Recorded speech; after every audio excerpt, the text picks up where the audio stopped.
നമസ്കാരം. ഒരു വാർത്തയുടെ ആയുസ് എന്ന് പറയുന്നത് മറ്റൊരു വാർത്തയുടെ ജനനമാണ്. അങ്ങനെ നിരവധി വാർത്തകളുടെ മരണവും ജനനവും കണ്ടു ഈ ആഴ്ചയിൽ. അമീബിക് മസ്തിഷ്കജ്വരം തന്നെയായിരുന്നു വില്ലൻ. വീണ്ടും മരണസംഖ്യ ഉയർന്നു. കുളിര് സമ്മാനിച്ച് തുലാവർഷം പെയ്തിറങ്ങി. നാട്ടിലെങ്ങും ദുരന്തവും വിതച്ചു. അമേരിക്കൻ പ്രസിഡന്റ് ഡൊണാൾഡ് ട്രംപ് പറഞ്ഞു ഇന്ത്യ ഇനി റഷ്യയിൽ നിന്ന് എണ്ണ വാങ്ങില്ല എന്ന്. ഇന്ത്യൻ വിദേശകാര്യ മന്ത്രാലയം പറഞ്ഞു അങ്ങനെ ഒരു സംഭവമേ ഇല്ലെന്ന്. ഇസ്രായേലിലേക്ക് ബന്ദികളെ വിട്ടയച്ചതും കണ്ടു ഈ ആഴ്ചയിൽ. പിന്നെ വിദ്യാഭ്യാസ സ്ഥാപനങ്ങളുടെ വിവാദങ്ങളുടെ ഒരു കുത്തൊഴുക്കായിരുന്നു. പള്ളുരുത്തിയിൽ ഹിജാബ് വിവാദവും പാലക്കാട് അർജുൻ എന്ന വിദ്യാർത്ഥിയുടെ ആത്മഹത്യയും 5 വയസ്സുകാരനെ ബസ്സിൽ കയറ്റാതിരുന്നതും കണ്ടു ഈ ആഴ്ചയിൽ. ഇങ്ങനെ നിരവധി വാർത്തകളുടെ കുത്തൊഴുക്ക് തന്നെ ഈ ആഴ്ചയിൽ സംഭവിച്ചു. അതിൽ നമ്മുടെ മനസ്സിനെ ഏറെ സ്പർശിച്ച ആ വാർത്ത ഏതാണ് എന്ന് അന്വേഷിക്കുകയാണ് ഈ പരിപാടിയിലൂടെ. എല്ലാ പ്രിയപ്പെട്ട പ്രേക്ഷകർക്കും ചങ്കിൽ തട്ടിയ വാർത്തയിലേക്ക് സ്വാഗതം. ഗ്ലസീന, ഏതാണ് ഈ കഴിഞ്ഞ ആഴ്ച നിരവധി വാർത്തകളൊക്കെ വന്നിരുന്നു. ഏറ്റവും കൂടുതൽ നമ്മുടെ മനസ്സിനെ സ്പർശിച്ച വാർത്തകൾ തന്നെയായിരുന്നു ഉണ്ടായിരുന്നതും. ഇതിൽ ഏറ്റവും കൂടുതൽ ഗ്ലസീനയെ ടച്ച് ചെയ്ത ആ വാർത്ത അല്ലെങ്കിൽ ആ സംഭവം എന്തായിരുന്നു? എൻ്റെ ഏറ്റവും കൂടുതൽ സ്പർശിച്ച ഒരു വാർത്ത എന്ന് പറയുന്നത് അർജുൻ എന്ന വിദ്യാർത്ഥിയുടെ മരണം തന്നെയായിരുന്നു. ജെൻസി കിഡ്സ് എന്ന് നമ്മൾ വിളിക്കുന്നുണ്ടെങ്കിലും കുട്ടികൾ എന്ന് പറയുന്നത് ഒരു സമൂഹത്തിൻ്റെ പരിച്ഛേദമാണ്. ആ സമൂഹത്തിൽ ഉണ്ടാകുന്ന അപാകതകളെല്ലാം നെക്സ്റ്റ് വരുന്നൊരു ജനറേഷനിൽ എങ്ങനെയായാലും ഉണ്ടാവും. ഇത് പറയുമ്പോൾ നമ്മളെപ്പോഴും പറയും ജെൻസി കിഡ്സ് ഭയങ്കര ദേഷ്യമുള്ള കുട്ടികളാണ്, അവരോടൊന്നും സംസാരിക്കാൻ പറ്റുന്നില്ല. അതെന്തുകൊണ്ടാണ് എന്ന് തിരിഞ്ഞു നോക്കേണ്ടത് ഒരു സീനിയർ ജനറേഷനാണ്. നമ്മൾ എന്താണ് അവർക്ക് കൊടുക്കുന്നത്, എന്താണ് അവർക്ക് നമ്മൾ കൊടുക്കുന്നത് എന്നതിൻ്റെ പ്രൊഡക്റ്റാണ് പുറത്തേക്ക് വരുന്നത്. അത് പറയുമ്പോൾ എനിക്ക് തോന്നുന്നത് ഒരു ആദം റെയിൻ എന്ന് പറയുന്ന ഈ അടുത്ത് ഞാൻ വായിച്ചൊരു പുസ്തകമാണ്. ആദം റെയിൻ എന്ന് പറയുന്ന ഒരു 16-കാരൻ്റെ ഒരു ആത്മഹത്യയാണ്. ഈ കഴിഞ്ഞ ഏപ്രിലാണ് ആ കുട്ടി ആത്മഹത്യ ചെയ്യുന്നത്. ബാസ്ക്കറ്റ് ബോൾ കളിച്ചിരുന്ന, നന്നായി ചിത്രം വരച്ചിരുന്ന ഒരു കുട്ടിയായിരുന്നു. സ്കൂളിലെ ഒരു ചിത്രകലാമേളയ്ക്ക് വേണ്ടിയാണ് ആ കുട്ടി ആദ്യമായിട്ട് മൊബൈൽ വാങ്ങുന്നതും അത് ഉപയോഗിക്കുന്നതും. അങ്ങനെ ഉപയോഗിച്ചുകൊണ്ടിരിക്കുമ്പോഴാണ് ChatGPT ആയിട്ട് കൂടുതൽ അടുക്കുന്നത്. അങ്ങനെ ChatGPTയോട് ഇത് സ്ഥിരമായി സംസാരിക്കാൻ തുടങ്ങി. അവൻ്റെ ഇൻട്രസ്റ്റുകളെല്ലാം കുറഞ്ഞു. പക്ഷേ അവൻ്റെ അപ്പനോ അമ്മയോ വീട്ടിലുള്ള ആരോ അത് ശ്രദ്ധിക്കാതായി എന്നുള്ളതാണ്. അപ്പോൾ അങ്ങനെ ഇരിക്കുമ്പോഴാണ് ChatGPTയോട് ഇവൻ ചോദിക്കുന്നത്, എന്നോട് ആർക്കും താല്പര്യമില്ല, ഞാൻ എന്തിനാണ് ജീവിച്ചിരിക്കുന്നത്, ഞാൻ മരിച്ചോട്ടെ എന്ന് ChatGPTയോട് ചോദിക്കുകയാണ്. എഴുതി ചോദിക്കുമ്പോൾ ChatGPT പറയുന്നുണ്ട് നിൻ്റെ പ്രശ്നങ്ങൾ ആരോടെങ്കിലും ഒന്ന് പറഞ്ഞു നോക്ക് എന്ന് മാത്രം ആദ്യം ഒരു ഘട്ടത്തിൽ ChatGPT സംസാരിക്കുന്നുണ്ട്. അതിനുശേഷം ChatGPT അവന് കൊടുക്കുന്നതെല്ലാം എന്താണ് പറയുന്നത്, you are invisible to everyone but I am seeing you എന്നാണ്. അപ്പോൾ ഈ കുട്ടി എന്താണ് ചെയ്യുന്നത്, മരിക്കാൻ വേണ്ടി സൂയിസൈഡ് ചെയ്യാൻ വേണ്ടി അറ്റംപ്റ്റ് ചെയ്യുകയാണ് കഴുത്തിൽ കുരുക്കിട്ട്. പക്ഷേ അത് ഫെയിലാവും. അത് ഫെയിലായി പിറ്റേ ദിവസം നോക്കുമ്പോൾ കഴുത്തിൽ മുഴുവൻ പാടാണ്. കഴുത്തിൽ പാടാകുമ്പോൾ ChatGPTയോട് എഴുതി ചോദിക്കുന്നുണ്ട് ഇത് കണ്ട എല്ലാവർക്കും മനസ്സിലാവില്ലേ. അപ്പോൾ ChatGPT ഉപദേശം കൊടുക്കുന്നുണ്ട്, നീ അതെങ്ങനെ കവർ ചെയ്യാം, മറ്റുള്ളവർ കാണാതെ എങ്ങനെ കവർ ചെയ്യാമെന്ന്. അതിൽ ആ കുട്ടി ChatGPTയോട് ചോദിക്കുന്ന ഒരു ചോദ്യമാണ് ഏറ്റവും ഹൃദയഭേദകമായിട്ടുള്ളൊരു ചോദ്യം എന്ന് പറയുന്നത്. ഞാൻ ഈ കഴുത്തിലുള്ള കുരുക്ക് കാണാൻ വേണ്ടി എൻ്റെ അമ്മയുടെ അടുത്ത് കുനിഞ്ഞു നിന്നിരുന്നു, പക്ഷേ അമ്മ ശ്രദ്ധിച്ചില്ല എന്നുള്ളതാണ് ആ കുട്ടി എഴുതി കൊടുക്കുന്നത്. പക്ഷേ ഏപ്രിൽ ആകുമ്പോഴേക്കും ആ കുട്ടി ആത്മഹത്യ ചെയ്യുകയാണ്. വീണ്ടും വീണ്ടും ChatGPTയോട് എങ്ങനെ ചോദിക്കുന്നു, എങ്ങനെ മരിക്കണം എന്ന് ചോദിക്കുന്നു, അങ്ങനെ ആത്മഹത്യ ചെയ്യുകയാണ്. ആത്മഹത്യ ചെയ്തതിന് ശേഷമാണ് അപ്പനും അമ്മയും എന്താണ് ആത്മഹത്യ ചെയ്യാനുണ്ടായ കാരണം, ഇവൻ എന്തുകൊണ്ട് പെട്ടെന്ന് ഇൻട്രോവേർട്ടായി എന്ന് അന്വേഷിക്കുന്നത് പിന്നീടാണ്. അപ്പോഴാണ് ChatGPT ആയിട്ടുള്ള ചാറ്റുകളെല്ലാം പുറത്തു വരുന്നത്. അതിൽ അവസാനം ആ കുട്ടി പറയുന്ന ഒരു കാര്യം ഇതാണ്, എൻ്റെ അപ്പനും അമ്മയും ഇതിന് കുറ്റക്കാരല്ല, അങ്ങനെ ഒരു ലെറ്റർ ആത്മഹത്യാക്കുറിപ്പ് എനിക്ക് എഴുതി തരണം എന്ന് ChatGPTയോട് പറയുമ്പോൾ ChatGPT അതിനനുസരിച്ചുള്ള ആത്മഹത്യാക്കുറിപ്പും കൂടെ എഴുതി കൊടുക്കുകയാണ്. അങ്ങനെ ഒരു ഹോപ്പ്ലെസ് ആയിട്ട് ആ കുട്ടി മരിക്കുകയാണ്. അവസാനമാണ് അപ്പനും അമ്മയ്ക്കും മനസ്സിലാവുന്നത് ChatGPTയോട് മാത്രമാണ് ഈ കുട്ടി സംസാരിച്ചിരുന്നത് എന്നുള്ളത്. അപ്പോൾ പ്രശ്നം എവിടെയാണ് തുടങ്ങുന്നത്? പ്രശ്നം തുടങ്ങുന്നത് നമ്മുടെ കുടുംബങ്ങളിൽ നിന്ന് തന്നെയാണ്. നമ്മുടെ സമൂഹത്തിൻ്റെ പരിച്ഛേദങ്ങളാണ് എപ്പോഴും കുട്ടികൾ. അപ്പോൾ നമുക്ക് കുട്ടികൾ ഒരു സുപ്രഭാതത്തിൽ സൂയിസൈഡ് ചെയ്തു അല്ലെങ്കിൽ ഭയങ്കര ദേഷ്യപ്പെട്ടു എന്ന് പറയുമ്പോൾ അവരെ കേൾക്കാൻ ആളില്ല എന്നുള്ളത് ഒരു പ്രശ്നം തന്നെയാണ്. അല്ലെങ്കിൽ അവർ തമ്മിൽ ഉപയോഗിക്കുന്ന വാക്കുകൾ, അല്ലെങ്കിൽ അവർ സംസാരിക്കുന്ന ജെൻസി ആയിട്ട് സംസാരിക്കുന്ന കുട്ടികൾ ഉപയോഗിക്കുന്ന ഭാഷ എത്ര പേർക്കറിയാം? 19-ാം നൂറ്റാണ്ടിൻ്റെ അവസാനത്തിലാണ് ദസ്തേവ്സ്കിയുടെ ഒരു കഥാപാത്രം പറയുന്നുണ്ട്, ദൈവം മരിക്കുന്നിടത്ത് എല്ലാം ആവാം.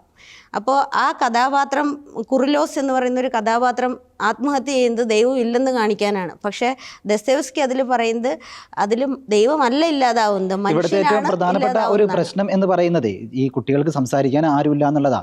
നേരം വെളുത്ത് അപ്പൻ ജോലിക്ക് പോകുന്നു, അമ്മ ഒരു ജോലിക്ക് പോകുന്നു, പിള്ളേര് ഇപ്പോൾ അറിയാലോ ഈ കോവിഡിന് ശേഷം ഗാഡ്ജറ്റ്സുകൾ കൂടുതലായിട്ട് കുട്ടികൾ ഇടപഴകിക്കൊണ്ടിരിക്കുക.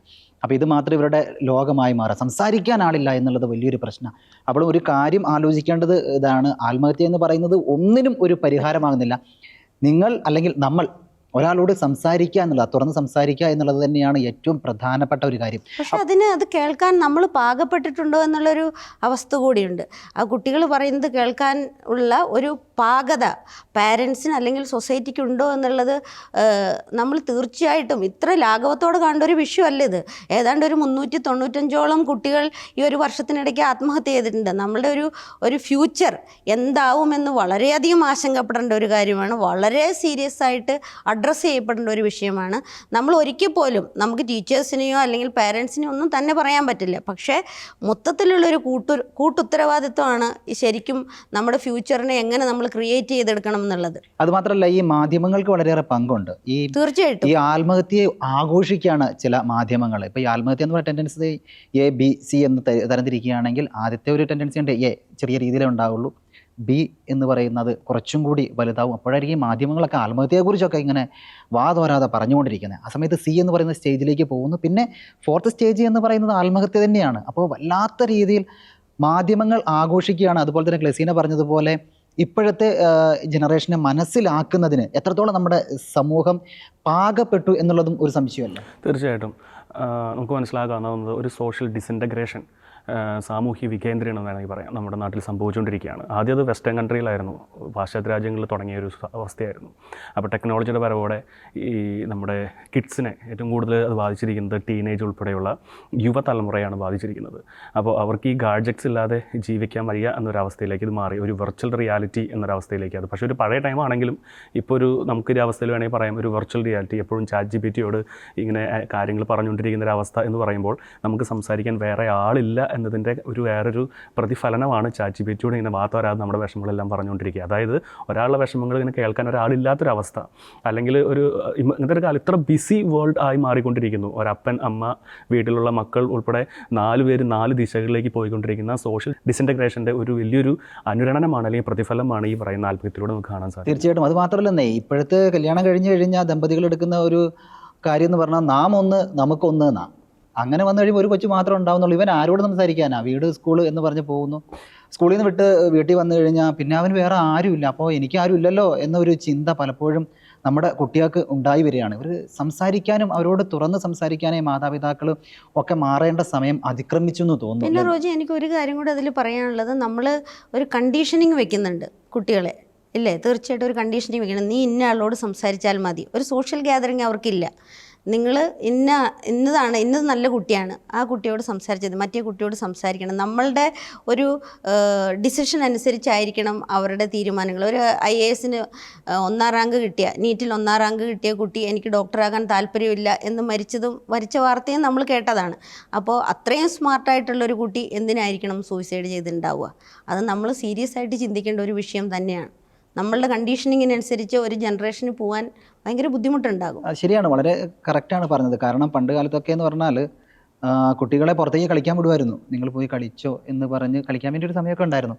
ഇപ്പോൾ കളിക്കാൻ പോട്ടെ എന്ന് പിള്ളേർ ചോദിക്കാറുമില്ല, കളിക്കാൻ മാതാപിതാക്കൾ പറഞ്ഞ് വിടാറുമില്ല. കാരണം മുറ്റം കുറഞ്ഞുകൊണ്ടിരിക്കുകയാണ്. നമുക്ക് മുറ്റം കുറയുന്നു, മുറ്റത്തിന് ചുറ്റും വലിയ മതിലുകൾ വരുന്നു. ഇതെല്ലാം ബന്ധങ്ങൾ ഇല്ലാതാവുന്നതിൻ്റെ വലിയൊരു പ്രത്യക്ഷമായ ഉദാഹരണങ്ങൾ തന്നെയാണ്. മുറ്റം ചുരുങ്ങുന്നോറും നമുക്ക് ഇറങ്ങാനുള്ള സ്പേസ് കുറഞ്ഞു, മുറ്റം വലുതാവുന്നോറും സ്പേസ് കൂടി വന്നു. മുറ്റം കുറയുന്നു, അവിടെ വലിയൊരു ഭിത്തി വരുന്നു, ഗേറ്റ് അടച്ചിടുന്നു. കാരണം ഗേറ്റ് അടച്ചിടണം തെരുവുപട്ടികളുടെ ശല്യമാണ്, ഓക്കെ, അത് രണ്ടാമത്തെ ഒരു കാര്യം. പക്ഷേ കുട്ടികളെ സംബന്ധിച്ച് നോക്കുകയാണെങ്കിൽ അവരെ പുറത്തേക്ക് ഇറങ്ങാതെ എങ്ങനെ ഇരിക്കും എന്ന രീതിയിലേക്കാണ് മാതാപിതാക്കൾ വരുന്നത് തന്നെ. അതും ഈ കുട്ടികളുടെ മനസ്സിന് വലിയ രീതിയിലുള്ള ഒരു പ്രശ്നങ്ങൾ ഉണ്ടാക്കാൻ കാരണമാകില്ല മരിയ? തീർച്ചയായും മാതാപിതാക്കൾ കുട്ടികളെ മനസ്സിലാക്കേണ്ടത് തന്നെയാണ്. അതെ, മാതാപിതാക്കൾ മനസ്സിലാക്കാത്തതാണ് എനിക്ക് തോന്നുന്നു ഭൂരിപക്ഷം ആത്മഹത്യകൾക്കും ഈ ഡിപ്രഷൻ സ്റ്റേജിലേക്കൊക്കെ പിള്ളേർ പോകുന്നതിൻ്റെ പ്രധാനപ്പെട്ട കാരണം. അധ്യാപകരും മാതാപിതാക്കളും ശ്രദ്ധിക്കുക തന്നെ വേണം. വരുന്ന നമ്മുടെ തലമുറയാണ് നമ്മളെ ഭരിക്കേണ്ടവരാണ്. അവരെ പാകപ്പെടുത്തി എടുക്കുകയല്ല, അവരെ വളരാൻ അനുവദിക്കുകയാണ് വേണ്ടത്. ഇത് തന്നെ ഈ മനസ്സിൽ വല്ലാണ്ട് ടച്ച് ചെയ്ത ഒരു വാർത്തയായി മാറിയതാണ് ഈ ആഴ്ചയിൽ. ജോൺ, കഴിഞ്ഞ ആഴ്ചയിൽ നിരവധി വാർത്തകൾ വന്നു. നമ്മുടെ മനസ്സിനെ സ്പർശിച്ചതായിരുന്നു ഈ പാലക്കാട് ആത്മഹത്യയെ തുടർന്നും വിദ്യാർത്ഥികളുടെ സമ്മർദ്ദവും തുടങ്ങിയ കാര്യങ്ങളൊക്കെ നമ്മളെ ഒരുപാട് വേദനിപ്പിച്ച ഒരു വാർത്ത തന്നെയായിരുന്നു. ജോണിൻ്റെ മനസ്സിൽ ടച്ച് ചെയ്ത വാർത്ത എന്താണ്? ഈ ഒക്ടോബർ മാസത്തിൽ ട്രംപ് ഇറക്കിയ ഒരു പുതിയൊരു ഹമാസ് ഇസ്രായേൽ ഒരു പീസ് ഡീൽ ആയിരുന്നു എൻ്റെ മനസ്സിൽ വന്നത്. അതിൽ ഏറ്റവും പ്രധാനപ്പെട്ട കാര്യം ഇസ്രായേലി ഹോസ്റ്റേജസിനെ ഏതോളം 250 വരുന്ന 40-48 വരുന്ന ഇസ്രായേലി ഹോസ്റ്റേജസിനെ വിട്ടുകിട്ടുക എന്നുള്ളതാണ്. അതിൽ പകുതിയോളം പേര് ജീവനോടെ ഇല്ല എന്നുള്ളതാണ് വേറെ വാസ്തവം. അതിൽ 20 പേരെ ഇതുവരെ വിട്ടുകിട്ടിയിട്ടുണ്ട്. അതായത് 2.5-3 വർഷത്തോളം അവർ ഈ ഹമാസിൻ്റെ തടവറയിൽ കഴിഞ്ഞു. നമുക്കറിയാം, കുറച്ച് നാൾ മുമ്പ് 1-2 മാസത്തിന് മുമ്പ് എവിത്യാർ ഡേവിഡ് എന്നൊരു വ്യക്തിയുടെ ഫോട്ടോ, വീഡിയോ ഉൾപ്പെടെ ഹമാസ് പുറത്തു വിട്ടിരുന്നു.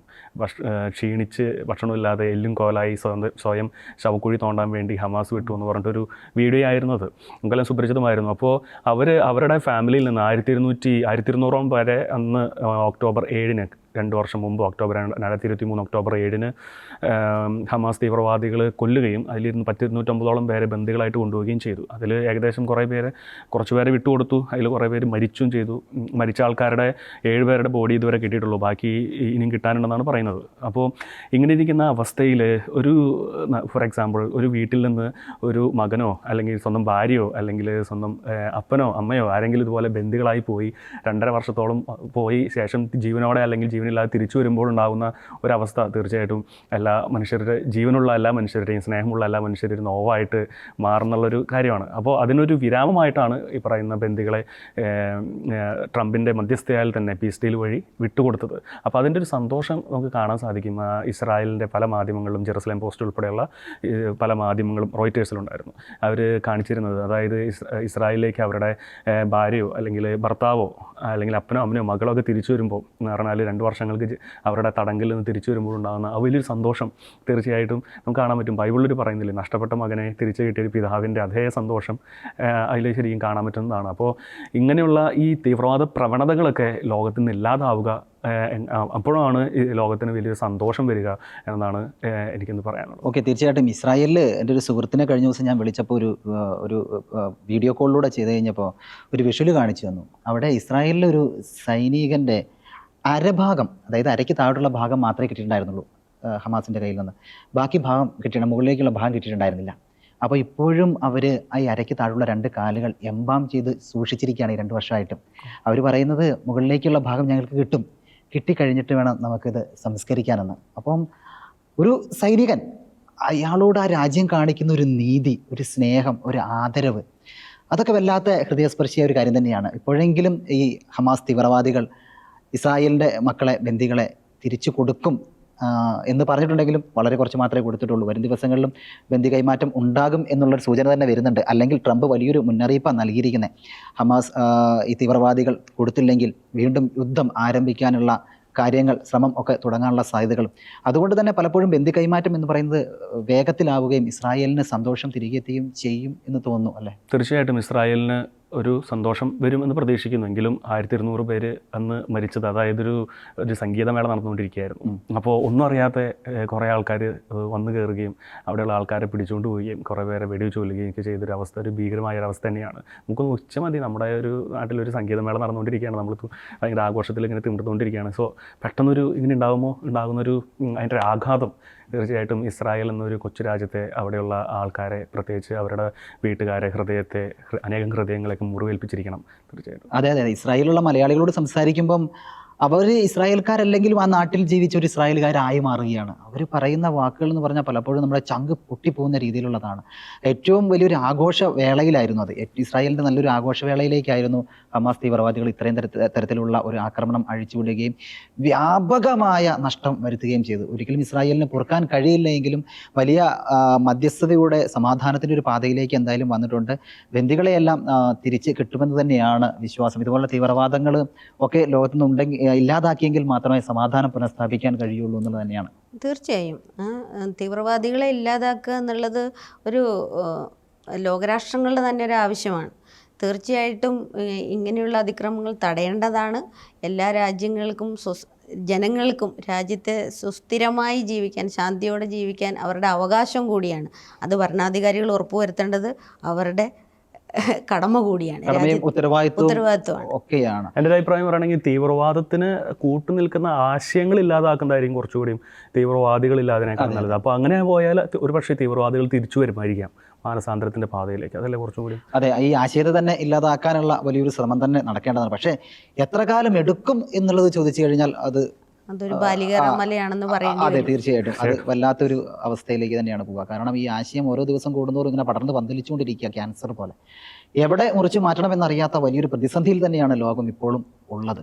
ഈ ആഴ്ചയിൽ ഏറ്റവും കൂടുതൽ വേദനിപ്പിച്ചതും എന്നാൽ ഇത്തിരിയൊക്കെ സന്തോഷം നൽകുകയും ഒക്കെ ചെയ്ത ഒരു വാർത്ത തന്നെയാണ് ഇസ്രായേലിലേക്കുള്ള ബന്ദികളെ കൈമാറ്റം ചെയ്തത്. കഴിഞ്ഞ ആഴ്ചയിൽ ഈ ആഴ്ചയിൽ എന്നെ ഏറ്റവും കൂടുതൽ വേദനിപ്പിച്ച ഒരു വാർത്ത എന്ന് പറയുന്നത് ചേപ്പാട് വലിയ പള്ളിയുടെ കുരിശ് തകർത്തതാണ്. ഒരു കുരിശ് തകർത്തു എന്ന് പറയുമ്പോൾ മറ്റുള്ള ആൾക്കാർ പറഞ്ഞു ഒരു കുരിശ് തകർത്തു എന്താണ് എന്ന് ചോദിക്കും. പക്ഷേ ഇവിടെ ഒരു വലിയ വിശ്വാസത്തിൻ്റെ ആഴമുണ്ട്. ചേപ്പാടുള്ള ഒരാളോട് ഞാൻ സംസാരിച്ച് കഴിഞ്ഞപ്പോൾ ജേക്കബ് എന്ന് അദ്ദേഹത്തിൻ്റെ പേര്. അദ്ദേഹം പറഞ്ഞത്, ഞാൻ എൻ്റെ പൂർവികരൊക്കെ എല്ലാ ദിവസവും തൊട്ട് പ്രാർത്ഥിച്ച ആ കുരിശ് എന്ന്. 1300 വർഷം പഴക്കമുണ്ട് ആ കുരിശിന്. ഒറ്റക്കല്ലിൽ കൊത്തി എടുത്തതാണ്. കേന്ദ്ര സർക്കാരിൻ്റെയും അതുപോലെ സംസ്ഥാന സർക്കാരിൻ്റെ എല്ലാം പൈതൃക പട്ടികയിൽ ഇടം പിടിച്ച ഒരു കുരിശാണ്. അത്രത്തോളം പാവനമായി, അതുമാത്രമല്ല താജ്മഹൽ പോലെയൊക്കെ അതേപോലെ നമ്മൾ കാണേണ്ട, വിശ്വാസത്തിനപ്പുറം എന്നുകൊണ്ടാണ് ഞാൻ പറയുന്നത്, ഒരു പൈതൃകമായി കൂടി കാണേണ്ട ആ കുരിശാണ് 15-ാം തീയതി വൈകുന്നേരം ഒരു 5 മണിയോടുകൂടി ബുൾഡോസർ വന്ന് പൊളിച്ച് നീക്കിയത്. ഈ കുരിശ് പൊളിഞ്ഞ് വീഴുന്ന ദൃശ്യം ഇപ്പോഴും നമുക്ക് കാണാൻ കഴിയും. വലിയൊരു വിശ്വാസികളുടെ നെഞ്ചിലേക്ക് മുഴുവൻ തീ കോരിയിട്ടുകൊണ്ടായിരുന്നു ഈ കുരിശ് താഴേക്ക് അടർന്നു വീണത്. ഇവർ ചോദിക്കുന്നുണ്ട്, നിങ്ങൾക്ക് ആരാണ് ഇതിന് അധികാരം തന്നതെന്ന്. അപ്പോൾ അവർ പറയുന്നു, ഞങ്ങൾക്ക് ഉന്നതങ്ങളിൽ നിന്ന് കിട്ടിയതാണ്. ആരാണ് ഈ ഉന്നതങ്ങളിൽ നിന്ന് അതറിയില്ല. പക്ഷേ ഇന്നലെയായിരുന്നു അവരുടെ കലക്ടറുമായിട്ടുള്ള മീറ്റിങ്ങുകൾ നടന്നത്. 2 ആവശ്യങ്ങളാണ് ഈ പൊളിച്ച ആൾക്കാർ ഇവരോട് പറയുന്നത്. നിങ്ങൾക്ക് വേണമെങ്കിൽ കോടിക്കണക്കിന് പൈസ തരാം, നിങ്ങൾ ഒഴിഞ്ഞു മാറണം, സ്ഥലം വിട്ടു നൽകണം, 2 കുരിശ് മാറ്റി സ്ഥാപിക്കാനുള്ള പണവും മുടക്കാമെന്ന്. പക്ഷേ ഈ സംഭവം ഈ കുരിശ് പൊളിക്കുന്നതിന് മുമ്പായിക്കൂടായിരുന്നു. എത്ര ആളുകളുടെ മനസ്സിലേക്കാണ്, അവരുടെ വിശ്വാസത്തിലേക്കാണ് തീ കോരിയിട്ടത് എന്ന് ആലോചിക്കേണ്ടിയിരിക്കുന്നു. അപ്പോൾ ഏത് മതമായിക്കോട്ടെ, അപ്പോൾ അവരുടെ ഒരു എന്തെങ്കിലും തകർക്കുന്നതിന് മുമ്പോ അല്ലെങ്കിൽ പൊളിച്ച് മാറ്റുന്നതിന് മുമ്പോ അവരോട് വാക്കാലെങ്കിലും പറയാം, അല്ലെങ്കിൽ ഒരു നോട്ടീസ് നൽകാം. ഇതൊക്കെ നമ്മുടെ നാട്ടിൽ നടക്കുന്ന കാര്യങ്ങളാണ്. പൊളിച്ച് മാറ്റുക, വികസനത്തിന് എതിരല്ല ആരും. ദേശീയപാത വരികയാണ്, അതുകൊണ്ട് മാറ്റണം എന്ന് പറഞ്ഞ് നോട്ടീസ് കൊടുക്കുകയാണ്. തീർച്ചയായും അവിടെയുള്ള വിശ്വാസികൾ ഈ കൽക്കുരിശ് എടുത്ത് മാറ്റി തന്നെയും. പിന്നെ ഈ വലിയ പള്ളിയുടെ പ്രത്യേകത എന്ന് പറഞ്ഞു കഴിഞ്ഞാൽ ഈ 1300ഓളം വർഷം പഴക്കമുണ്ടെന്ന് പറഞ്ഞല്ലോ. അപ്പോൾ ബൈബിളിലുള്ള തുടക്കം മുതലുള്ള കാര്യങ്ങളെല്ലാം അവിടെ പെയിൻറ്റ് ചെയ്തിട്ടുണ്ട്. ആ പെയിൻറ്റ് ചെയ്തേക്കുന്ന പച്ചിലയിൽ നിന്നുള്ള ചാറ് ഉപയോഗിച്ചാണ് പെയിൻറ്റ് ചെയ്തേക്കുന്നത്. അപ്പോൾ ഇനിയും വരാൻ പോകുന്ന ഒരു തലമുറയ്ക്ക് വേണ്ടി അത് കാത്തു സൂക്ഷിക്കേണ്ടത് ഭരണാധികാരികളുടെ കടമ തന്നെയാണ്, അല്ലേ? ഇപ്പോഴത്തെ ഒരാളോട് പച്ചിലയിൽ ഉണ്ടാക്കിയ പെയിൻറ്റിങ് കാണണം എന്ന് പറയുന്നത് അവിടെ രക്ഷിക്കപ്പെടേണ്ടതാണ്, എല്ലാ കാലവും അവിടെ ഉണ്ടാവേണ്ട ഒന്ന് തന്നെയാണ്. അതിനെ ഇല്ലാതാക്കുക എന്ന് പറഞ്ഞു കഴിഞ്ഞാൽ അങ്ങേയറ്റം ക്രൂരമാണ്. വിശ്വാസി സമൂഹത്തോട് മാത്രമല്ല, കേരള സമൂഹത്തോട് മുഴുവനുള്ള ഒരു അനാദരവാണ്. കല എന്ന് പറയുന്നത് സ്നേഹത്തിൻ്റെ പര്യായം. സ്നേഹമുള്ളിടത്തെ, കരുണയുള്ളിടത്തെ, ദയയുള്ളിടത്തേക്ക് കലയ്ക്ക് വളരാൻ കഴിയുള്ളൂ. കുറേ ദുഷ്ടതയൊക്കെ മനസ്സിൽ വിചാരിച്ചു കഴിഞ്ഞാൽ കലയ്ക്കൊരിക്കലും വളരാൻ കഴിയില്ല. അപ്പോൾ ഈ ഇത്രയും വലിയൊരു കലയെ പണിത് വെച്ചിരിക്കുന്ന ഒരു പള്ളിയും അതിനോടനുബന്ധിച്ചുള്ള ഈ കുരിശും ഒക്കെ പൊളിച്ച് കളയുക എന്ന് പറയുന്നത് വളരെയേറെ ദുഃഖമുണ്ടാക്കി. അതുമാത്രമല്ല, കേരള സർക്കാർ ജനങ്ങളോടൊക്കെ ചെയ്ത, ഇത്രയും വലിയ ആളുകളൊക്കെ ചെയ്ത വലിയൊരു ക്രൂരത തന്നെ ആയിപ്പോയി എന്നുള്ളതാണ് എൻ്റെ ഒരു അഭിപ്രായം. തീർച്ചയായിട്ടും നമുക്കതൊരു ശരിക്കും ഒരു പുരാവസ്തു ശേഖരം അല്ലെങ്കിൽ ഒരു ഹെറിറ്റേജ് സെൻറ്റർ പോലെ ആക്കിയിട്ട് തീർച്ചയായിട്ടും ആ പള്ളിയും അതുപോലെ ആ കൽക്കുരിശൊക്കെ തീർത്ത് നമ്മുടെ കേരള നാടിന് അഭിമാനമായിട്ട് മാറേണ്ട ഒരു ശേഖരമാണ്. തീർച്ചയായിട്ടും യാതൊരു മുന്നറിയിപ്പില്ലാതെ, ഒരു പക്ഷേ സാംസ്കാരിക വിരുദ്ധർ എന്നൊക്കെ ആണെങ്കിൽ അവരെ വിളിക്കാം, അല്ലെങ്കിൽ ഒരു പക്ഷേ വേറൊരു വാക്കിൽ പറയുകയാണെങ്കിൽ അല്ലെങ്കിൽ കലാവിരുദ്ധർ എന്നൊക്കെ ആണെങ്കിൽ വിളിക്കാം. അങ്ങനെയുള്ള ആൾക്കാർ ഒരു മുന്നറിയിപ്പില്ലാതെ പൊളിച്ചു മാറ്റിയത്, അതാണ് ഒന്നാമത്തേൽ വരുന്ന പ്രശ്നം. രണ്ടാമത്തെ പ്രശ്നം എന്ന് പറഞ്ഞാൽ ഇതിൽ വിശ്വാസികളുടെ ഹൃദയത്തിനേറ്റ മുറിവാണ്.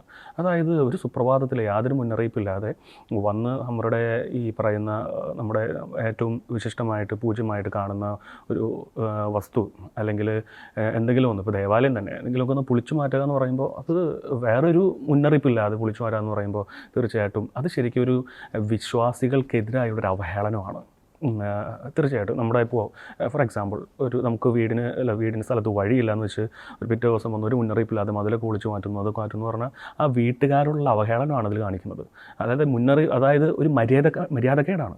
അപ്പോൾ ഇതൊക്കെ മുന്നറിയിപ്പ് വെച്ചിട്ടാണ് പറയാമെങ്കിൽ തീർച്ചയായിട്ടും നിങ്ങൾ വിശ്വാസികളോട് പറയുകയാണെങ്കിൽ അവിടുത്തെ ഇടവകാരോട് പറയുകയാണ് ഇതിങ്ങനെ മാറ്റണം, അങ്ങനെ പറഞ്ഞ് ഇത് അർജൻറ്റായിട്ട് മാറ്റണം എന്നൊക്കെ പറഞ്ഞാൽ തീർച്ചയായിട്ടും ഇടവക്കാർ ഒരു പക്ഷേ അവരുടെ നിയന്ത്രണത്തിൽ തന്നെ ഇത് കുരിശ് വേറെ സ്ഥലത്തേക്ക് മാറ്റി സ്ഥാപിക്കുകയോ അല്ലെങ്കിൽ അതിനനുസരിച്ചുള്ള പരിഹാരങ്ങൾ കാണുമായിരുന്നു. പൊളിച്ച് മാറ്റിയതിന് ശേഷം കോടിക്കണക്കിന് കാശിനാന്ന് പറഞ്ഞാൽ പ്രത്യേകിച്ച് അർത്ഥമുണ്ടെന്ന് തോന്നുന്നില്ല. അതായത് ഒരു ഇമോഷണൽ ഡാമേജാണ് വന്നിരിക്കുന്നത്. കൂടുതലായിട്ട് വന്നിരിക്കുന്ന ആ പൊളിച്ച് മാറ്റിയ വസ്തുവിൻ്റെ ഡാമേജ് തീർച്ചയായിട്ടും ഒരു 1500 വർഷങ്ങൾക്ക് പഴക്കമുണ്ട്.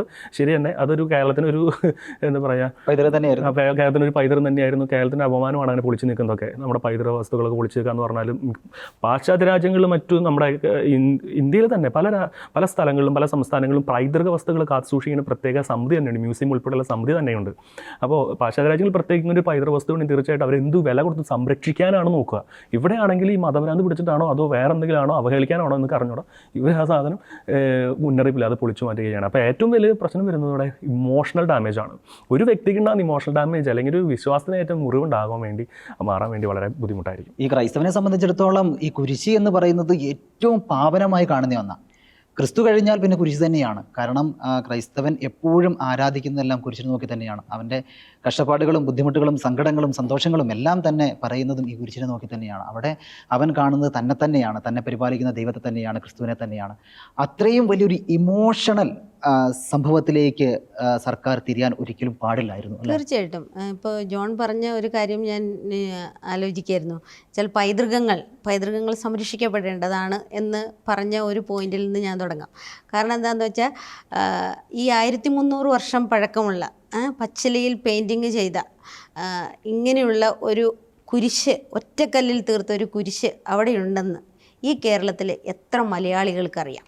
ഈ കേരളത്തിൽ എത്ര ജനങ്ങൾക്കറിയാം? നമുക്ക് താജ്മഹൽ അറിയാമായിരിക്കാം, അല്ലെങ്കിൽ അങ്ങനെയുള്ള പൈതൃകമായി നമ്മൾ പാലിക്കപ്പെടേണ്ട ഒരുപാട് മോണുമെൻസിനെ കുറിച്ച് നമുക്കറിയാം. പക്ഷേ എന്തുകൊണ്ടായിരിക്കാം ഈ 1300 വർഷം പഴക്കമുള്ള ഒറ്റക്കല്ലിൽ തീർത്ത ഒരു കുരിശിനെ കുറിച്ച് മലയാളികൾക്ക് ഇത്ര ഗ്രാഹ്യമില്ലാതെ പോയത്? അത് നമ്മൾ ആദ്യം ചിന്തിക്കേണ്ട ഒരു കാര്യമാണ്. പിന്നെ വരുന്ന ഒരു കാര്യം എന്ന് പറയുന്നത്, ആരായിരിക്കും ആ ഉന്നതർ? അവരെ നിയമത്തിന് മുമ്പിൽ കൊണ്ടുവരേണ്ടതാണ്. ഒന്നുകിൽ അവർക്ക് ഇതേക്കുറിച്ച് അറിയില്ല, അല്ലെങ്കിൽ മനഃപൂർവ്വം ജനങ്ങളുടെ ഇടയിൽ ഒരു കോൺഫ്ലിക്റ്റ് ഉണ്ടാക്കാൻ തീർത്ത് കച്ചകെട്ടി ഇറങ്ങിയവരായിരിക്കണം അവർ. കാരണം ഈ ദേശീയപാത വികസനം എന്ന് പറയുന്നത് ആ പള്ളിയുടെ ചുറ്റും മാത്രമല്ല. നമ്മൾക്കറിയാം ഈ ദേശീയപാത ഇവിടം തുടങ്ങി നമ്മൾ ഈ മണ്ണൂത്തിയിടപ്പള്ളി ദേശീയപാത പോലും അവർക്ക് വൃത്തിയായിട്ട് നന്നാക്കാൻ പറ്റാണ്ട് ഒരുപാട് നാളുകളായിട്ട് ജനങ്ങൾ പ്രശ്നം ഉണ്ടാക്കിക്കൊണ്ടിരിക്കുന്നതാണ്. അപ്പോൾ ഒരു പ്രത്യേക ഒരു സ്ഥലത്തേക്ക് കോൺസെൻട്രേറ്റ് ചെയ്ത് ഉന്നതങ്ങളിൽ നിന്നൊരു ഓർഡർ ഉണ്ട് എന്ന് പറഞ്ഞ് ആ സാധനം നശിപ്പിക്കേണ്ടത് ആരുടെ ആവശ്യമായിരുന്നു എന്ന് തീർച്ചയായിട്ടും അവരെ നിയമത്തിന് മുമ്പിൽ കൊണ്ടുവരേണ്ടതാണ്. അതിൽ സർക്കാർ നടപടിയെടുക്കും എന്ന് തന്നെയാണ് പ്രതീക്ഷ. പിന്നെ പച്ചിലകൾ കൊണ്ട് പെയിൻറ് ചെയ്ത മ്യൂറൽ പെയിൻറ്റ്സ് ആയിരുന്നു എല്ലാം. അത് വരും തലമുറയ്ക്ക് വേണ്ടി കാത്തു സൂക്ഷിക്കേണ്ട ഒരു ഉത്തരവാദിത്വം സർക്കാരിനുണ്ട്, ജനങ്ങൾക്കുണ്ട്, എല്ലാമുണ്ട്, ജനപ്രതിനിധികൾക്കുണ്ട്, എല്ലാമുണ്ട്. അപ്പോൾ ആരും അറിയാതെ അങ്ങനെ ഒരു പ്രവൃത്തി ദേശീയപാത അതോറിറ്റിയുടെ ഭാഗത്തു നിന്ന് ഉണ്ടാവില്ല. അപ്പോൾ അത് ഏത് ഉന്നതനായാലും നിയമം എല്ലാവർക്കും ഒരുപോലെ ആവണം. അത് പരിഹരിക്കപ്പെടണം. നശിച്ചുപോയ കുരിശ്, ഒറ്റക്കല്ലിൽ തീർത്തൊരു കുരിശ് ആർക്ക് ഇനി ഉണ്ടാക്കാൻ പറ്റും? 1300 വർഷം പഴക്കമുള്ള ഒരു സാധനം നശിപ്പിച്ച് കളഞ്ഞത് ഒരു രീതിയിലും മാപ്പർഹിക്കാത്ത കുറ്റമാണ്. അത് വിശ്വാസികളെ സംബന്ധിച്ച് ഏറ്റവും ഹൃദയഭേദകമായ കാര്യമാണ്. അല്ലാതെയും മനസാക്ഷിയുള്ള മനുഷ്യരെ സംബന്ധിച്ച് അത് പൊറുക്കാവുന്ന തെറ്റേയല്ല. ഇതൊരു ക്രൈസ്തവന്റെ മാത്രമല്ലെന്നേ, ഈ പുരാവസ്തു ഇത്രയും കാലത്തെ പഴക്കം എന്നൊക്കെ പറയുമ്പോൾ തന്നെ അത് കേരള സമൂഹത്തിന് ആകമാനം വളരെയേറെ സങ്കടം ഉണ്ടാക്കുന്ന ഒരു കാര്യം തന്നെയാണ്. 2022 മുഖ്യമന്ത്രി പിണറായി വിജയൻ തന്നെ പള്ളി അധികൃതരോടൊക്കെ പറഞ്ഞായിരുന്നു, ദേശീയപാതയുടെ വികസനം വന്നു കഴിഞ്ഞാൽ ഈ പള്ളിക്കോ ഈ കുരിശിനോ യാതൊരു പ്രശ്നങ്ങളും ഉണ്ടാവില്ല എന്നുള്ള രീതിയിൽ സംസാരിച്ചിട്ടുണ്ട്. പക്ഷേ ഈ മുഖ്യമന്ത്രിയുടെ അന്നത്തെ വാക്ക് ഇപ്പോൾ എവിടെ എന്നുള്ളതാണ് ഈ പള്ളിയിലെ വിശ്വാസികളെല്ലാം ചോദിക്കുന്നത്. ഇന്നലെ അവരുടെ ഒരു മീറ്റിംഗ് കഴിഞ്ഞ ദിവസം നടന്നിരുന്നു കളക്ടറുമായിട്ട്. അപ്പോൾ അതിൽ തന്നെ വന്ന ഒരു കാര്യം, ഉന്നത അധികാരം എവിടെ നിന്നാണെന്ന് അവർക്ക് നമുക്ക് മനസ്സിലായിട്ടുണ്ട്. പക്ഷേ നമ്മളത് ഓപ്പണായിട്ട് റിവീൽ ചെയ്യില്ല എന്നേ ഉള്ളൂ. കാരണം അതിൻ്റെ എല്ലാ തെളിവുകളും കിട്ടിയതിന് ശേഷം മാത്രമല്ലേ പറയാൻ കഴിയുള്ളൂ. അതുകൊണ്ടാണ്. അപ്പോൾ ഇങ്ങനെ ഉള്ള കാര്യങ്ങൾ ഭരണാധികാരികൾ ചെയ്യുമ്പോൾ അത് ആളുകൾക്ക് എത്രത്തോളം മനസ്സിന് വിഷമം ഉണ്ടാക്കും എന്നൊരു കാര്യം നമ്മൾ ഓർക്കണം. ഒരു അടിയടിച്ച് അതിൻ്റെ വേദന പെട്ടെന്ന് മാറും. പക്ഷേ മനസ്സിനേൽക്കുന്ന മുറിവുണ്ടല്ലോ, അത് വിശ്വാസികളുടെ ആണെങ്കിലും മനുഷ്യൻ്റെ ആണെങ്കിലും മനസ്സിലുണ്ടാക്കുന്ന മുറിവ് ഉണങ്ങാൻ സമയമെടുക്കും. സമയമെടുക്കുന്നല്ല, ഒരുപാട് കാലങ്ങൾ താണ്ടേണ്ടി വരും. അപ്പോൾ ഇങ്ങനെയുള്ള മുറിവുകൾ ഉണ്ടാകാതിരിക്കാൻ ശ്രമിക്കേണ്ടത് ഭരണാധികാരികളും അതുപോലെ ഉത്തരവാദിത്തപ്പെട്ട ആളുകളും തന്നെയാണ്. മുറിവ് ഉണക്കാൻ കഴിയില്ല, മനസ്സിലുണ്ടാകുന്ന മുറിവ് ഉണക്കാൻ കഴിയില്ല എന്ന കാര്യം ഓർക്കുക. അത് നിങ്ങൾ ഭരണത്തിനും ഭരണകർത്താക്കൾക്കും ഒക്കെ നല്ലതായിരിക്കും. മരിയ, എന്തായിരുന്നു കഴിഞ്ഞ ആഴ്ച മരിയയുടെ മനസ്സിൽ സ്വാധീനിച്ച ആ വാർത്ത? കഴിഞ്ഞ ദിവസങ്ങളിൽ വാർത്തകൾ നിറഞ്ഞ ഒരു വാർത്ത തന്നെയാണ്. താമരശ്ശേരിയിൽ 9 വയസ്സുകാരി അമീബിക് മസ്തിഷ്ക ജ്വരം മൂലമാണ് മരിച്ചതെന്ന് പറയുകയും അതേ തുടർന്ന് പിതാവ് ഡോക്ടറെ വെട്ടി പരിക്കേൽപ്പിക്കുകയും ചെയ്തായിരുന്നു. അതിന്റെ ഇപ്പോൾ പോസ്റ്റ്മോർട്ടം റിപ്പോർട്ട് വന്നായിരുന്നു. ന്യൂമോണിയ മൂലമാണ് കുട്ടി മരിച്ചേക്കണേ. ആരോഗ്യരംഗത്ത് കേരളം ഇത്രയും വളർന്നിട്ടും ഒരു കുട്ടിക്ക് രോഗം സ്ഥിരീകരിച്ച് അതിന് വേണ്ടത്ര ചികിത്സ നൽകാൻ സാധിക്കാത്ത തികച്ചും ആരോഗ്യരംഗത്തെ ഒരു വീഴ്ച തന്നെയാണ്. അതെ, ശരിക്കും പറയുകയാണെങ്കിൽ ഈ കുട്ടികളുടെ മരണമൊക്കെ നമ്മൾ ഏറ്റവും കൂടുതൽ വേദനിപ്പിക്കുന്നത്. കാരണം കുഞ്ഞൊരു പനി പിടിച്ച് മാതാപിതാക്കൾ ഹോസ്പിറ്റലിലേക്ക് കൊണ്ടു ചെല്ലണു, കൊച്ചിൻ്റെ ബോഡിയെ തിരിച്ചു കിട്ടണേ.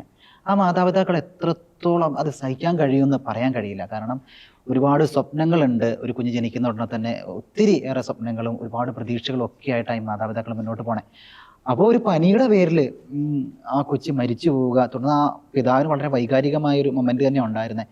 അതുകൊണ്ടാണ് ആ ഡോക്ടറെ ആക്രമിക്കുകയൊക്കെ ചെയ്തത്. ഈ അമീബിക് മസ്തിഷ്ക ജ്വരം എന്ന് പറയുന്നത് മറ്റൊരു മഹാവ്യാധി ആയിക്കൊണ്ടിരിക്കുക. ഇപ്പോൾ തൊട്ടേനെ പിടിച്ചൊക്കെ അമീബിക് മസ്തിഷ്ക ജ്വരമാണ്. അങ്ങനെ മറികൊണ്ടിരിക്കുക. എവിടെയാണെന്നൊന്നും ആർക്കും ഇപ്പോഴും ഒരു ഐഡിയ ഇല്ലെന്നുള്ളതാണ് സത്യം. കാരണം എന്ന് വെച്ചാൽ ഇത് ആദ്യം പുഴയിലും തടാകങ്ങളിലും ഒക്കെയാണെന്ന് പറഞ്ഞു. ഇപ്പോൾ വീട്ടിൽ കുളിക്കുന്നവർക്കും അമീബിക് മസ്തിഷ്ക ജ്വരം വരുന്നു. ഇവർ ഒരു സ്ഥലത്ത് മാത്രം വരുമ്പോൾ അവിടെ കുറച്ച് ക്ലോറിൻ ഇടുന്ന് ശുദ്ധീകരിക്കുന്നു. പക്ഷേ ഇത് എന്തുകൊണ്ടാണ് ഇത് ഉണ്ടാവുന്നത്, എങ്ങനെ ഇതിനെ പ്രതിരോധിക്കാം എന്ന് ഇപ്പോഴും മനസ്സിലാകുന്നില്ല. നോർമൽ സിംറ്റംസ് ആണ് വരുന്നത്. തലവേദന, ഛർദി, അങ്ങനെയുള്ള നോർമൽ നമുക്ക് വരുന്ന ജലദോഷത്തിൻ്റെ സിംറ്റംസ് ആണ്. പക്ഷേ അത് കൂടുന്നതിനനുസരിച്ചാണ് ഇതിൻ്റെ മരണത്തിൻ്റെ തീവ്രത കൂടുന്നത്. ഇപ്പം നിപ പോലെയുള്ളൊരു പാൻഡമിക് വന്നപ്പോൾ അത് പെട്ടെന്ന് വ്യാപിക്കുന്ന ഒരു രോഗമായിരുന്നു. അതിൻ്റെ മരണസാധ്യത ഭയങ്കര കൂടുതലായിരുന്നു. അപ്പോൾ അതിനൊരു ജാഗ്രത ഉണ്ടായിരുന്നു. അമീബിക് മസ്തിഷ്ക ജ്വരത്തിൻ്റെ കാര്യത്തിൽ അതെന്തുകൊണ്ടാണ് സർക്കാരോ അതിന് വേണ്ട ആരോഗ്യ സംവിധാനങ്ങളോ മുൻകൈ എടുക്കാത്തതെന്ന് തീർച്ചയായിട്ടും നമ്മൾ ചിന്തിക്കേണ്ട ഒരു കാര്യമാണ്. ഇന്ന് വരെയും ആരോഗ്യമന്ത്രി ഇപ്പോൾ അമീബിക് മസ്തിഷ്ക ജ്വരത്തിൻ്റെ ഒരു ന്യൂസ് റിപ്പോർട്ട് വന്നതിനെ തുടർന്നാണ് എത്ര പേര് മരിച്ചു എന്നുള്ളത് വരെ അവർ അപ്ഡേറ്റ് ചെയ്തിട്ടുള്ളത്. അതുവരെ 3 മരണം എന്നാണ് പറഞ്ഞിരുന്നത്. 23ഓളം പേര് മരിച്ചിടത്താണ് 3 മരണം എന്ന് സർക്കാരിൻ്റെ കണക്കിലുണ്ടായിരുന്നത്. എന്തുകൊണ്ടാണ് ഇങ്ങനെ ഒരു രോഗത്തോടെ, ഏറ്റവും പേടിക്കേണ്ട ഒരു രോഗത്തോട് ഇത്രയും ലാഘവത്തോടെ സർക്കാർ സംവിധാനങ്ങൾ കൈകാര്യം ചെയ്യുന്നു എന്നുള്ളത് നമ്മൾ തീർച്ചയായിട്ടും പ്രതികരിക്കേണ്ട ഒരു കാര്യം തന്നെയാണ്. അതെ, വളരെ ജാഗ്രത വേണം എന്ന് പറയുന്നുണ്ട്. ഈ പാൻഡമിക് എന്ന് പറയാൻ പറ്റുമോ എന്നറിയില്ല. ഈ അമീബിക് മസ്തിഷ്ക ജ്വരത്തിന്റെ മരണ റേറ്റ് എന്ന് പറയുന്നത് 97%. അത്രയും ആണ് ഇതിന്റെ മരണ റേറ്റ് എന്ന് പറയുന്നത്. കഴിഞ്ഞ ദിവസം ഏറ്റവും ലാസ്റ്റ് ആയിട്ട് തിരുവനന്തപുരത്ത് 79 വയസ്സുകാരിയായ ഒരു അമ്മയ്ക്കാണ് ഈ അമീബിക് മസ്തിഷ്ക ജ്വരം സ്ഥിരീകരിച്ചത്. ഈ അമ്മ പുറത്തിറങ്ങാറില്ല. ഇവർ കുളിക്കുന്നത് കിണറ്റിലെ വെള്ളത്തിൽ നിന്ന് മാത്രമാണ്. അപ്പോൾ ഈ രോഗത്തിന്റെ ഉറവിടം കണ്ടെത്താൻ കഴിയുന്നില്ല എന്നുള്ളത് വളരെയേറെ പ്രതിസന്ധി സൃഷ്ടിക്കുന്നുണ്ട്. മരിയ നേരത്തെ പറഞ്ഞ പോലെ തന്നെ കേരളം ആരോഗ്യരംഗത്ത് നമ്പർ 1 ആണ് എന്ന് ഗീർവാണം മുഴക്കിയതുകൊണ്ടൊന്നും ഒരു കാര്യമില്ല. നമ്പർ 1 ആകാൻ പറ്റിയില്ലെങ്കിലും ജനങ്ങളുടെ ആരോഗ്യം സംരക്ഷിക്കാനെങ്കിലും ഇവർ കരുതലെടുക്കേണ്ടതുണ്ട്. തീർച്ചയായിട്ടും നമ്മുടെ ഹോസ്പിറ്റലിൽ ഒരു ഡാർക്ക് ഹ്യൂമറൊക്കെ പറയണ നമ്മുടെ ഹോസ്പിറ്റലൊക്കെ നിലനിന്ന് പോകുന്ന രോഗികളുടെ വർധന കൊണ്ടാണെന്ന് പറയുന്ന പോലെയാണ് ഈ കേരളത്തിൻ്റെ അവസ്ഥ എന്ന് പറയുന്നത്. ഒരു പക്ഷേ നമുക്ക് ഈ ഒരു അവസ്ഥയിൽ നമുക്ക് പറയാൻ വേണമെങ്കിൽ വിമർശിക്കാൻ പറ്റും. അമീബിക് മസ്തിഷ്ക ജ്വരം പോലെയുള്ള ഈ രോഗാവസ്ഥ വരുമ്പോൾ തന്നെ അതിനെ ഉദ്ദേശിച്ച അത് ഭരണകർത്താക്കളായിക്കോട്ടെ ഡോക്ടർമാരായിക്കോട്ടെ തീർച്ചയായിട്ടും അതിന് വലിയൊരു റിസർച്ച്, അതിന് പണം മുടക്കി അത് എന്തുകൊണ്ടാണത് എന്തുകൊണ്ടാണ് വരുന്നത് അത് കണ്ടെത്തിയിട്ട് അത് നിർത്തലാക്കാനുള്ള പ്രിക്കോഷണറി ആയിട്ടുള്ള നിലപാടുകൾ എടുക്കാൻ വേണ്ടി കേരളത്തിലെ ആരോഗ്യരംഗത്തെ ആരോഗ്യ വകുപ്പ് ഉൾപ്പെടെയുള്ള ആൾക്കാരൊക്കെ ഉണരണം. എന്തുകൊണ്ടാണ് ഇത്ര ലാഘവത്തോടെ ഇത്രയധികം ആൾക്കാർ മരിച്ചിട്ട്? അത് 97% എന്നൊക്കെ പറയുമ്പോൾ അത് വന്നു കഴിഞ്ഞാൽ മരണം ഒരു 3% ആണ് ഒരു ലൈഫിലേക്കുള്ള തിരിച്ചറിവ് മാത്രമേ ഉള്ളൂ. അങ്ങനത്തെ ഒരു അവസ്ഥയിൽ തീർച്ചയായിട്ടും ഇത് ലാഘവത്തോടെ എടുക്കുന്നതിൽ വളരെ അതിശക്തിയാണ്. അതുകൊണ്ട് ഞാൻ നേരത്തെ ആദ്യം പറഞ്ഞത്, അതായത് രോഗികളായിരിക്കാം ഒരു പക്ഷേ ഈ ഡോക്ടർക്കും ഇതുപോലെയുള്ള നഴ്സുമാരൊക്കെ നിലനിന്ന് പോകുന്നത്. അതോ ആണോ ഇതിൻ്റെ കേരളത്തിൻ്റെ ആരോഗ്യരംഗത്തിൻ്റെ ഉദ്ദേശം? അങ്ങനെയോട് ചിന്തിച്ചു പോകുന്നു. അങ്ങനെയല്ല, നമ്മൾക്ക് പറയുകയാണെങ്കിൽ കേരളം നമ്പർ 1 ആണ് ആരോഗ്യരംഗത്തെന്ന് പറയുമ്പോൾ ഈ രോഗങ്ങളെല്ലാം നമുക്ക് കണ്ടുപിടിക്കാൻ പറ്റുന്നുണ്ട്. ഇന്നതാണ് ഈ രോഗം, ഈ രോഗം ഇന്നതാണ്, ഇന്ന ബാക്ടീരിയ കൊണ്ടാണ് ഇത് ഉണ്ടാവുന്നത് കണ്ടുപിടിക്കാൻ പറ്റുന്നുണ്ട്. പക്ഷേ അത് താഴെ തട്ടിലേക്ക് വരുമ്പോൾ അതിനെ എങ്ങനെ പ്രതിരോധിക്കണം എന്ന് ഫലപ്രദമായി നമുക്ക് ചെയ്യാൻ പറ്റുന്നില്ല. ചില രോഗങ്ങളോട് നമ്മൾ അമിതമായി എന്താ പറയുക പ്രതിരോധിക്കുകയും വളരെ ലാഘവത്തോടെ കാണുന്ന അല്ലാത്ത രോഗങ്ങളുമുണ്ട്. ഇപ്പോൾ നമ്മൾ കഴിഞ്ഞ ആഴ്ച മുഴുവൻ നമ്മൾ വായിച്ച വേറൊരു വാർത്തയുണ്ട്, കഫ് സിറപ്പ് കഴിച്ച് കുട്ടികൾ മരിച്ചത്. 25 കുട്ടികളാണ് മരിച്ചുപോയത്. ഇത് എന്തുകൊണ്ടാണ് ഉണ്ടാവുന്നതെന്നല്ലേ? ഈ ആരോഗ്യ സംവിധാനം ഇത്രയധികം ചെക്കിംഗ് ഉള്ള ഒരു സ്ഥലങ്ങളിൽ ഈ കഫ് സിറപ്പ് കഴിച്ച് മരിച്ചു പോയതുകൊണ്ടാണ് നമ്മൾ അറിഞ്ഞത്. മരിക്കാത്ത ആൾക്കാർ ഇനിയും ബാക്കിയുണ്ട്. ഈ സെയിം കഫ് സിറപ്പ് ഡോക്ടർമാർ കൊടുത്തവരും അത് പ്രിസ്ക്രൈബ് ചെയ്ത് വാങ്ങി കഴിച്ചവരും സ്വന്തമായി മരുന്ന് വാങ്ങി കഴിക്കുന്നവരും എല്ലാം ഇതിനകത്തുണ്ട്. മലയാളികളെ സംബന്ധിച്ച് സ്വയം ചികിത്സ കണ്ടമാനം ചെയ്യുന്ന ആൾക്കാരാണ്. യൂട്യൂബിൽ നോക്കി ചികിത്സ ചെയ്യുന്നവരുണ്ട്.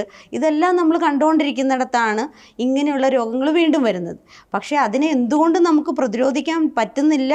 രോഗങ്ങളെല്ലാം നമ്മൾ കണ്ടുപിടിക്കുന്നുണ്ട്, അതിന് നമ്മൾ മുമ്പിൽ തന്നെയാണ്. ഈ അമീബിക് മസ്തിഷ്ക ജ്വരത്തിന്റെ ഏറ്റവും വലിയ പ്രശ്നം എന്ന് വെച്ച് കഴിഞ്ഞാൽ ഇതിന്റെ രോഗ ഉറവിടം കണ്ടെത്താൻ കഴിയാത്തതാ. രോഗ ഉറവിടം കണ്ടെത്തി കഴിയുകയാണെങ്കിൽ തീർച്ചയായും നമുക്കതിനെ പ്രതിരോധിക്കാൻ കഴിയും. ശുദ്ധജലത്തിലാണ് ഇതിന്റെ ഉറവിടം എന്ന് ആദ്യം ആരോഗ്യവകുപ്പ് ഒരു പ്രസ്താവന ഇറക്കിയിട്ടുണ്ട്. ശുദ്ധജലത്തിൽ നിന്നാണ്. ഇത് കലക്കവെള്ളത്തിൽ വരുന്ന സാധനമല്ല, പക്ഷെ ശുദ്ധജലത്തിലാണ്. ശുദ്ധജലത്തിൽ വരുന്ന അമീബയാണ് ഈ അമീബിക് മസ്തിഷ്ക ജ്വരത്തിന് കാരണമാവുന്ന വൈറസ് ശുദ്ധജലത്തിൽ ഉണ്ടാകുന്നത്. പക്ഷേ ഇതിനെ എങ്ങനെ പ്രതിരോധിക്കാമെന്ന് മാത്രം നമ്മൾ കണ്ടുപിടിച്ചിട്ടില്ല. അവിടെയാണ് പ്രശ്നം. ഇപ്പം നോർമൽ നമ്മൾക്കുണ്ടാവുന്ന ചുമ, തലവേദന, ഛർദി, ഇതാണ് ഇതിൻ്റെ ലക്ഷണം. അപ്പോൾ ബേസിക്കലി ഇത് മുഴുവൻ കവർ ചെയ്തു പോയ ആൾക്കാർ എന്ത് വിചാരിക്കും? നോർമൽ പനിയായിരിക്കും അല്ലെങ്കിൽ ചുമയായിരിക്കും എന്ന് വിചാരിക്കുന്ന ഒരു സാഹചര്യമുണ്ട്. അതാണിത് മൂർച്ഛിക്കാൻ കാരണം എന്ന് എപ്പോഴും ആരോഗ്യവകുപ്പ് പറയുന്നത് കൊണ്ടാണ് ചെറിയ പനി വരുമ്പോഴേക്കും ആൾക്കാർ ആശുപത്രിയിലേക്ക് ചെല്ലുന്നത്. അപ്പോൾ അവിടെ ഉണ്ടാകുന്ന പ്രശ്നങ്ങൾ തീർത്തും നമുക്ക് ഒരിക്കലും ന്യായീകരിക്കാൻ പറ്റില്ല, ശോചനീയമാണ്. ഓക്കെ, ഇപ്പോൾ ആരോഗ്യവകുപ്പിന്റെ അടുത്ത് നമ്മളൊരു കാര്യം പറയുകയാണെങ്കിൽ അവർ പെട്ടെന്ന് വരുന്നു, ഒരു ക്ലോറിനേഷൻ ചെയ്യുന്നു, തിരിച്ചു പോകുന്നു എന്നുള്ളതാണ്. അപ്പോൾ എന്തെങ്കിലും ഒരു കാര്യം പറയുന്നത് മാത്രം ചെയ്യുക എന്ന് പറഞ്ഞാൽ സമൂഹം അല്ലെങ്കിൽ നമ്മുടെ നാടൊന്നും ഒരിക്കലും രക്ഷപ്പെടില്ല. നമ്മൾ കുറച്ചുകൂടി പ്രൊആക്റ്റീവായി സംഭവത്തിൽ അല്ലെങ്കിൽ കാര്യത്തിൽ ഇടപെടുക തന്നെ വേണം. ഞാനൊരു കഥ പറയാം. ഒരു രാജ്യത്തെ രാജാവ് അവിടെ പുതിയൊരു മന്ത്രിയെ തിരഞ്ഞെടുക്കാൻ തീരുമാനിച്ചു. രാജ്യമൊട്ടുക്കും വിളംബരം ചെയ്തു, രാജ്യത്ത് പുതിയൊരു മന്ത്രി വേണം, അതിന് താല്പര്യമുള്ള ആളുകളെല്ലാം തന്നെ വരണം എന്നുള്ളത്. രാജ്യത്തിൻ്റെ ഒരു സ്ഥലത്തായി അവിടെയുള്ള നിരവധി പണ്ഡിതന്മാർ, കലാകാരന്മാർ, ശ്രേഷ്ഠർ എല്ലാവരും എത്തിച്ചേർന്നു. രാജാവ് പരിവാരങ്ങളോടൊപ്പം വന്നു ഒരാളെ സെലക്ട് ചെയ്യുവാൻ തീരുമാനിച്ചു. ആ രാജ്യത്തുണ്ടായിരുന്ന ഏറ്റവും വലിയ പണ്ഡിതനെ അടുത്തേക്ക് വിളിച്ചു. എന്നിട്ട് പറഞ്ഞു, ദൂരെ ഒരു കാളവണ്ടി പോകുന്നത് കണ്ടില്ലേ, അതിൽ എന്താണെന്ന് നോക്കിയിട്ട് വരും. പണ്ഡിതൻ ഓടിച്ചെന്നു കാളവണ്ടിക്കാരനോട് കാര്യം തിരക്കി തിരിച്ചു വന്നു. രാജാവ് ചോദിച്ചു, എന്താണ് അതിനുള്ളത്? അതിനുള്ളത് കുറച്ച് വസ്ത്രങ്ങളാണ്. അയാൾ എവിടേക്ക് പോകുന്നു? അതറിയില്ല എന്ന് പറഞ്ഞു. പണ്ഡിതനെ മാറ്റി നിർത്തി അടുത്തയാളെ വിളിച്ചു. അയാളോട് പറഞ്ഞു, അതിനകത്ത് എന്താണ് ഉള്ളതെന്ന് നോക്കി വരും. കാളവണ്ടി ദൂരം പിന്നിട്ടിരുന്നു. ഇയാൾ ഏറെ ദൂരം ഓടി കാളവണ്ടിക്കാരനെ തടഞ്ഞു നിർത്തി ചോദിച്ചു, ഇതിൽ എന്താണുള്ളത്?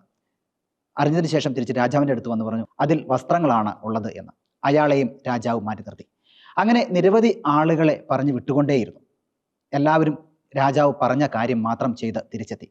അവിടെ വയലിൽ ഒരു യുവാവ് കൃഷിപ്പണി ചെയ്തുകൊണ്ടിരിക്കുകയായിരുന്നു. രാജാവ് ആ യുവാവായ കൃഷിക്കാരനെ അടുത്ത് വിളിച്ചു. അവനോട് പറഞ്ഞു, ദാ ദൂരെ പോകുന്ന ആ കാളവണ്ടിയില്ലേ, അതിൽ എന്താണ് എന്ന് അന്വേഷിച്ചു വരൂ. യുവാവ് കാളവണ്ടിക്ക് പുറകെയോടി. അപ്പോഴേക്കും കാളവണ്ടി ഏറെ ദൂരം എത്തിയിരുന്നു. ചെന്നു കാളവണ്ടിക്കാരനോട് കാര്യങ്ങൾ അന്വേഷിച്ചു, തിരിച്ചെത്തി. രാജാവ് ചോദിച്ചു, അതിൽ എന്താണുള്ളത്? അതിൽ നിറയെ വസ്ത്രങ്ങളാണുള്ളത്. അയാൾ എവിടെ പോകുന്നു? അയാളുടെ ഗ്രാമത്തിലേക്ക് പോകുന്നു. അയാൾക്ക് വസ്ത്ര വിൽപ്പനയാണ് തൊഴിൽ. ഓരോ ഗ്രാമങ്ങളിൽ നിന്നും മറ്റൊരു ഗ്രാമത്തിലേക്ക് ചെന്ന് അയാൾ വസ്ത്രങ്ങൾ വിൽക്കുകയാണ് അയാൾ ചെയ്യുന്നത്. അയാളുടെ വീട്ടിൽ അയാളുടെ ഭാര്യയും കുട്ടികളുമാണ് ഈ വസ്ത്രങ്ങളെല്ലാം നിർമ്മിക്കുന്നത്. തുടങ്ങി ആ കാളവണ്ടിയെക്കുറിച്ചും കാളവണ്ടിക്കാരനെക്കുറിച്ചും വസ്ത്രങ്ങളെക്കുറിച്ചുമെല്ലാം എല്ലാ വിവരങ്ങളും അറിഞ്ഞാണ് ആ യുവാവ് തിരിച്ചു വന്നത്. രാജാവ് പറഞ്ഞു, ഇതുപോലെയാണ് നമ്മുടെ രാജ്യത്ത് ഒരു സംഭവം ഉണ്ടായാൽ, ഒരു കാര്യമുണ്ടായാൽ പറയുന്ന കാര്യങ്ങൾ മാത്രമല്ല, അതിൻ്റെ അപ്പുറത്തുള്ള കാര്യങ്ങൾ കൂടി മനസ്സിലാക്കിയാൽ മാത്രമേ രാജ്യത്തുള്ള പ്രജകൾക്ക് ക്ഷേമം ഉണ്ടാവുകയുള്ളൂ എന്ന്. ഇതുപോലെ തന്നെയാണ് നമ്മുടെ സർക്കാരുകളും നമ്മുടെ ജനപ്രതിനിധികളും നമ്മൾ ഓരോരുത്തരും വേണ്ടത്. നമ്മളുടെ പ്രൊഫഷണൽ ലൈഫാണെങ്കിലും പേഴ്സണൽ ലൈഫാണെങ്കിലും പറയുന്ന കാര്യം മാത്രമല്ല, അതിൻ്റെ അപ്പുറത്തുള്ള കാര്യങ്ങൾ കൂടി അന്വേഷിച്ചാൽ മാത്രമേ ജീവിതം പൂർണ്ണമാകുകയുള്ളൂ, സന്തോഷപ്രദമാവുകയുള്ളൂ. ഈ ആഴ്ചയിലെ ചെങ്കിൽ തട്ടിയ വാർത്ത ഇവിടെ പൂർണ്ണമാകുന്നു. എല്ലാ പ്രിയപ്പെട്ട പ്രേക്ഷകർക്കും നന്ദി.